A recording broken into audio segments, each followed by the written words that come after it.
네, 서울 강동구 둔촌 주공아파트 분양에서 첫 당첨자들의 계약률이 70% 선을 기록했습니다.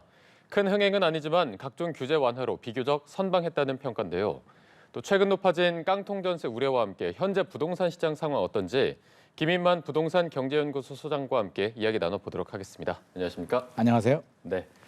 자, 방금 말씀드린 대로 둔촌 주공 아파트 분양 첫 당첨자 계약률이 70% 선을 기록을 했습니다. 네네. 지금 뭐 비교적 선방했다는 평가도 나오고 있는데 네. 어떻게 보고 계십니까? 뭐 둔촌주공 일병 구하기 뭐 이런 이야기가 있었는데요. 네네. 제가 볼 때는 일병 구하기는 일단 성공은 한 것 같습니다. 구했다고 보십니까? 굉장히 위험한 상황이었거든요. 1월 19일이 이제 9,500억 상환 만기일이었고요. 거기에 맞춰서 1월 17일을 이제 정당 계약 마감일로 잡았는데 네. 분위기가 굉장히 안 좋았습니다. 이게 작년 2022년 말까지만 하더라도 계약을 해야 되냐 말아야 되냐를 가지고 고민을 굉장히 많이 했는데요. 네네. 1.13 대책이 발표가 됐죠. 국토부에서 대책이 발표되면서 거주 요건을 폐지해줬고요. 전매 제한 또 8년에서 1년으로 완화를 해줬고 전용 84 같은 경우는 중도금 대출을 가능할 수 있게 만들어줬기 때문에 분위기가 좀 반전이 됐다라고 합니다. 일단 계약은 해보자라고 했는데 그래서 이 정도는 나왔습니다.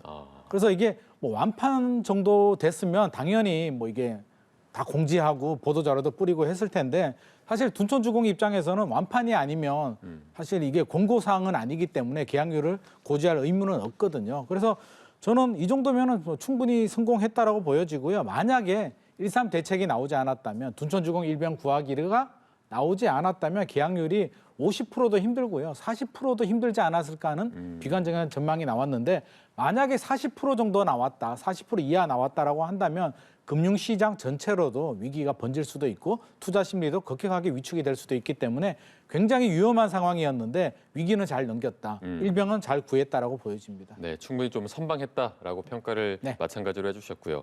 그래도 이제 1,400여 가구 정도는 결국 계약을 하지 않았는데 네. 고금리의 영향도 있을 테고요. 혹은 네네. 뭐 그 평형이 비인기 평형이어서 있을 수도 있는데 계약을 하지 않은 이유를 조금 더 분석해 보자면 어떤 거라고 보고 계십니까? 또 두 가지 이유가 다 맞습니다. 뭐 고금리 영향이 아직까지 불확실성이 제거되지도 않았고요. 집값 상승에 대한 기대감이 꺾인 상황이기 때문에 굉장히 지금 수요자들은 불안한 입장입니다. 네네. 집값 상승이 이제 굉장히 분위기가 좋았을 때는 선당후금이라고 하죠. 일단 당첨이 되고 나중에 고민하자라는 게 굉장히 강했는데 지금은 꼼꼼하게 따져보는 선고후당이거든요. 먼저 고민하고 나중에 당첨하자가 강하기 때문에 일단 여러 가지를 따져보는데 이 정도면은 지금 뭐 굉장히 제가 선방은 했다라고 말씀을 드렸는데 네. 평형별로도 좀 차이가 있습니다. 전용 인기가 있는 전용 5구, 전용 84, 우리가 일반적으로 말하는 25평, 34평 아파트 같은 경우는 계약률이 70%를 훨씬 더 상회하는 수준, 거의 80% 가까이 나온 것 같고요. 네네. 인기가 상대적으로 좀 떨어지는 39 타입, 49 타입은 50% 정도로 나왔기 때문에 전체 평균을 하면 70% 정도이지만 일반적으로 이제 물량을 많이 가지고 있는 59, 84는 선방을 했기 때문에 나머지 물량들이 이제 중요하긴 한데 사실 둔촌주공은 예비 당첨이라든지 무순위 청약이 기다리고 있기 때문에 뭐 크게 걱정하지는 않으셔도 될 것 같습니다. 그 말씀해주신 예비 당첨자 계약이 남아 있어서 네. 최종은 뭐 한 90%까지 예측하는 의견도 있는데 네네. 소장님께서는 어느 정도 선까지 최종 도달할 거라고 좀 보십니까? 저는 90%는 뭐 무난히 마감이 되리라고 보여지고요. 뭐 완판까지는 모르겠습니다. 뭐 나머지 저층이라든지 일부 물량들은 이게 미분양으로 넘어갈 수도 있는데 두 가지 방법이 남았거든요. 예비 당첨자가 남아 있습니다. 예비 당첨자들이 1차적으로 소화를 하게 되고요. 나머지는 무순위 청약이라고 있는데 무순위 청약이 뭐냐면 1순위, 2순위 계약을 안 하신 분들이 현재는 해당 지역 거주자, 그러니까 서울 거주자 중에서 무주택자들이 줍줍이라고 하죠. 추첨을 해서 가지고 가게 되는데 이게 이번에 1.3 대책에서 바뀌었거든요. 네. 전국 지역 거주 요건을 없애줬고요. 이게 1주택자들, 2주택자들, 주택 있는 사람도 무주택이 아닌 분들도 청약할 수 있게 바꿔줬는데 이게 2월 달에 개정이 된다라고 합니다. 그래서 둔촌주공은 이게 개정되고 나서 무순위 청약을 하겠다라는 지금 전략을 세웠다고 하기 때문에 전국에서 집 있는 사람들이 청약을 할 수 있다면 저는 충분히 90% 이상도 마감 가능하리라고 생각합니다. 아하. 사실 작년 말에 아까 말씀해 주셨지만 분위기가 굉장히 좋지 않았습니다. 거래 맞습니다. 절벽에 지금 미분양 아파트도 속출하던 상황에서 1.3 대책 이후에 분위기가 확 반전된 부분이 있는데 네네. 대책 발표 후에는 굉장히 열기가 뜨거웠습니다. 네네. 그럼에도 불구하고 한 70% 정도면 뭐 미지근한 게 아니냐라는 평가도 있어서 네. 지금의 이 부동산 심리 흐름을 저희가 어떻게 봐야 되겠습니까? 이게 사실 1년 전 작년 초 요맘때만 하더라도 아마 거의 완판 가까운 결과가 나왔을 겁니다. 근데 지금 분위기가 너무 좋지 않거든요. 네네. 최근 한 6개월 동안 고점 대비 수도권 지역들 같은 경우는 한 30% 이상 급락한 경우들이 많기 때문에 이렇게 빠르게 침체된 상황에서 70%면 굉장히 선방한 결과라고 저는 보여지고요. 그 배경에는 결국에는 1.3 대책 규제를 대폭 완화해줬고요. 이중으로 또 도와줬습니다.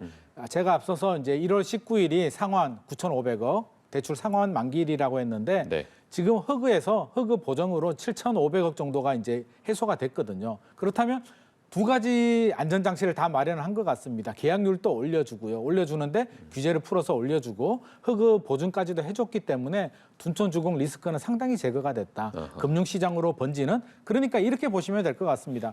주변 부동산 투자 심리를 자극을 하고 뭐 집값 상승에 긍정적인 영향을 주기보다는 마이너스로 떨어지는 부정적인 영향을 막았다는 데 큰 의미가 있고요. 저는 오히려 잘 됐다고 보여집니다. 만약에 70%가 아니라 완판에 가까운 결과가 나왔다면 시장에서 오판할 수도 있죠. 다시 집값이 올라가는 거 아니야? 네네네. 금리 인상도 요즘 주춤하고 있는데 이런 분위기라면 집을 사야 되는 거 아니야라는 잘못된 시그널을 줄 수가 있는데 70% 정도 결과가 나왔다는 얘기는 위기에서 마이너스로 떨어지는 부분도 구제를 하고요. 과도한 투자 심리 자극에도 예방 효과가 있기 때문에 저는 신기하게 좀 적정한 수준이 나왔다라는 생각이 듭니다. 어떻게 보면 정확히 지금의 좀 흐름이 반영됐다고 볼 수도 있을 것 같은데 네네. 저희가 이 둔촌 주공과 함께 비교해 보면 좋은 게 강동 자이, 그 헤리티지 자이 사례를 좀 보면 좋을 것 같습니다. 네네. 같은 강동구에 위치해 있지만 이 강동 자이 같은 경우에는 조기 완판이 됐거든요. 네네. 어떤 차이점이 좀 있다고 봐야 될까요? 입지 차이를 본다면 사실 둔촌주공이 더 대단지에 입지가 더 좋은데요. 결국에는 가격 차이거든요. 헤리티지가 한 4억 정도 분양가가 저렴했는데 네네. 이게 부동산 시장 분위기가 좋을 때는 집값 상승에 대한 기대감이 있기 때문에 입지가 좋거나 개발 호재가 있거나 대단지 아파트에 대해서 좀 더 돈을 더 투자하더라도 무리한 베팅을 할 수가 있는데 지금 집값이 하락하는 분위기고요. 굉장히 보수적으로 집값이 올라갈까에 대해서 굉장히 보수적으로 접근하는 상황이기 때문에 가격이 가장 중요한 포인트가 되고 있고요. 4억 차이라면 어떻게 될지도 모르는데 조금이라도 더 저렴한 곳을 약간 입지는 상대적으로 약간 떨어지더라도 가격이 더 저렴한 곳을 선택을 하기 때문에 당분간 이런 부동산 시장 분위기가 바뀌지 않는다면 결국에는 분양가 산정이 굉장히 중요한 포인트가 될 것 같습니다. 결국에는 가격이 가장 중요했던 부분이고 네네. 그렇다면 나올 수 있는 부분이 어떤 가격 경쟁력을 갖춘 단지로의 어떤 양극화 현상이 더 심해질 거 아니냐는 우려도 있거든요. 여기에 대해서 어떻게 보십니까? 지금 이제 고민에 빠진 게 사실 둔촌주공 같은 경우는 어떻게든 무수미에서 다 마감이 될 텐데 이제 둔촌주공보다 경쟁력이 다소 약한 단지들, 앞으로 청약을 기다리고 있는 단지들 같은 경우는 딜레마에 빠진 게 사실 요즘 물가도 많이 올랐고요. 건축 자재비라든지 인건비가 많이 올랐기 때문에 사실 분양가를 낮추기는 굉장히 어렵습니다. 올려도 시원찮을 판에 지금 낮춰야 되는 상황인데 낮추게 된다면 사업성에도 안 좋은 영향을 주게 되는데 분양가, 고분양가를 고집을 하려고 하니까 미분양이 또 당연히 예정되어 있는 상황이어서 사실 굉장히 진퇴양난에 빠져 있고요. 아마 고민이 굉장히 깊어질 것 같습니다. 뭐 연기할 수 있는 단지들은 연기하는 단지들도 있을 거고요. 분양가를 고분양가는 못 하겠지만 적당한 수준, 계약할 수 있는 70% 정도 계약률이 나오는 수준을 찾기 위한 노력이 될 것 같습니다. 알겠습니다. 자, 그리고 지금 또 날로 심각해지고 있는 깡통전세 얘기도 좀 해봐야 될 것 같습니다. 전세가가 이제 매매가보다 전세가 이하의 매매가 계속되는 현상인데 네. 수도권 아파트 4곳 중에 한 곳이 전세가가 매매가보다 높다. 그렇다면 이게 수치로 나온 적을 저희가 처음으로 확인한 것 같은데 이 네. 정도면 어느 정도 심각한 겁니까? 사실 수치만 보면 굉장히 좀 위험한 상황이라고 할 수도 있습니다. 우리가 이제 깡통 전세라고 한다면 매매가와 전세가 차이가 이제 80% 정도 돼서 전세 가격이 더 떨어지게 되면서 내 전세금을 못 돌려받는 현상을 말하거든요. 네네. 그래서 4곳 중에 한 곳이라는 게 이제 통계마다 좀 다른 결과가 있는데 뭐 여러 가지를 따져보면 제가 볼 때는 이게 약간 좀 과장된 수치도 있는 것 같습니다. 실제로 4곳 중에 한 곳이라고 하면 굉장히 위험한 상황인데요. 네. 최근에 안 좋아진 거는 맞습니다. 대출 금리가 급격하게 상승을 하면서 전세 대출에 대한 부담이 늘어나기 때문에 전세 가격이 떨어지고 있거든요. 이게 매매 가격도 떨어지고요. 전세 가격도 떨어지기 때문에 이런 현상들이 발생하고 있는데 KB 통계를 보면 서울 같은 경우는 이제 전세 가율이라고 하죠. 아파트가 매매가 대비 전세가 차이가 52.9% 정도 되고요. 경기도 인천권은 조금 더 높게는 나오는데 이게 4곳 중에 한 곳 정도라면 너무 좀 약간 지나친 좀 경향은 있는데 문제는 이제 우리가 그렇게 생각해야 될 것 같습니다. 지금이 중요한 게 아니고 이런 상황이 앞으로 더 길어진다면 깡통 전세가 더 늘어날 수도 있는데 이걸 어떻게 봐야 되냐의 문제인데요. 제가 볼 때는 두 가지 포인트로 봐야 될 것 같습니다. 하나는 금리거든요. 금리가 계속 더 올라간다면 깡통 전세 우려가 더 깊어질 수도 있고요. 네. 그렇다면 지금 앞으로 이 부분을 어떻게 봐야 되냐인데 이제 금리 같은 경우는 상당히 좀 이제 거의 마무리 단계 쪽으로 들어가고 있거든요. 그렇다면 금리 우려는 좀 작다. 그렇다면 깡통 전세 우려는 좀 상당히 완화됐다라고 보여지고요. 두 번째 걱정되는 부분은 매매 가격이 많이 떨어지게 되면 전세 가격도 동반 하락을 하게 되거든요. 매매 가격이 어떻게 되느냐인데 최근 수도권 지역들을 체크를 해보게 되면 고점 대비 30% 정도 하락한 급매물들은 소화가 되고 있습니다. 네. 1차 지지선을 다지고 있기 때문에 추가 하락은 일시적으로 지금 막고 있고요. 이제 향후에 금리 인상이라든지 부동산 정책에 따라서 뭐 보합으로 가느냐 이제 상황이 결정되기 때문에 일단 급락은 막고 있는 상황, 금리 인상도 마무리 단계이기 때문에 추가 전세 하락이 좀 둔화가 된다면 이런 역전세나 깡통 전세 우려는 빌라는 좀 다른 문제이고요. 아파트 같은 경우는 지금에 나타나는 통계보다는 앞으로는 조금 더 안정된 흐름을 보일 가능성이 높습니다. 네, 말씀해 주신 대로 지금 거의 깡통 전세 피하면 빌라에서 많이 일어나는데 지금 맞습니다. 아파트도 보증금 반환이 뭐 불안하다 이렇게 해석할 수도 있을까요? 보증금 반환이 이제 불안하다고 할 수도 있는데 보증 사고가 많이 생기도 있는데 일단 아파트는 그나마 좀 안전합니다. 빌라에 비해. 빌라 같은 경우는 기본 전세 가율, 매매가에서 전세가 차이가 80에서 90% 되고요. 매매가를 넘어서는 경우들도 있는데 아파트는 네. 그 정도는 아니거든요. 한 많아도 60% 정도 되기 때문에 일단 아파트는 빌라보다는 좀 안전하다. 그래서 보증보험은 반드시 가입하는 것이 좋은데 최근에 보증보험 사고가 많이 일어나다 네. 보니까 사실 흑우도 이런 식으로 가면 좀 위험하지 않을까 하는 우려의 목소리도 있습니다. 네, 저희가 이번엔 그 아파트로 관련해서 저희가 좀 사례를 계속해서 보도록 하겠습니다. 수도권 중에서도 인천에서 비율이 36%로 높게 나타났고 경기가 30%, 서울이 2%였습니다. 네네. 수도권에서 이런 현상이 벌어졌다는 건 어떤 식으로 해석할 여지가 있는 걸까요? 이제 서울하고 좀 차이가 있는데요. 이제 경기도도 지역마다 차이가 있겠죠. 그래서 왜 이런 현상이 발생하냐면 입주 물량에서 첫 번째 고민을 해야 되는데 네. 서울은 입주 물량이 여전히 부족한 지역입니다. 올해 입주 물량이 한 2만 5천 세대 정도 예상이 되는데 인천 같은 경우는 올해 입주 물량이 4만 5천 세대나 되거든요. 인천이 서울의 2배 정도 입주 물량, 공급 물량이 많기 때문에 매매 가격과 전세 가격이 동반 하락하고 있고요. 또 절대적인 가격 자체가 우리 경기도 외곽 지역이나 인천 같은 경우는 서울과는 비교되지 않을 정도로 가격이 낮는데 가격이 낮다 보니까 주머니 사정이 자금 여력이 좀 부족한 분들이 그쪽 지역으로 좀 많이 몰립니다. 그러면서 월세는 사실 굉장히 부담스럽거든요. 매달 돈을 내야 되는데 전세는 돌려받는 돈이기 때문에 월세보다 전세 선호 사상이 인천이나 경기도 외곽 지역들이 더 강하기 때문에 이런 빌라, 깡통 전세에 더 많은 위험에 노출이 되지 않나 싶습니다. 네.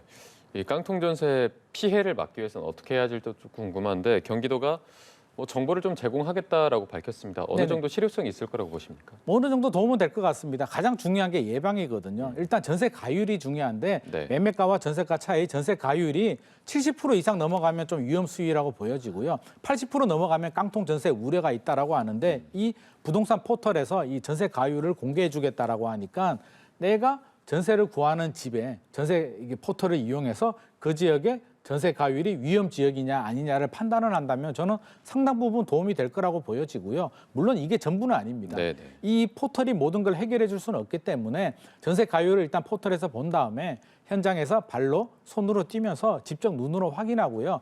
특정 부동산 한 곳만 들러서 시세를 확인할 것이 아니라 두세 군데 들러서 크로스 체킹을 하면서 정확한 시세를 확인하는 게 가장 중요할 것 같습니다. 네, 정확한 시세를 확인하는 게 가장 중요할 것이다.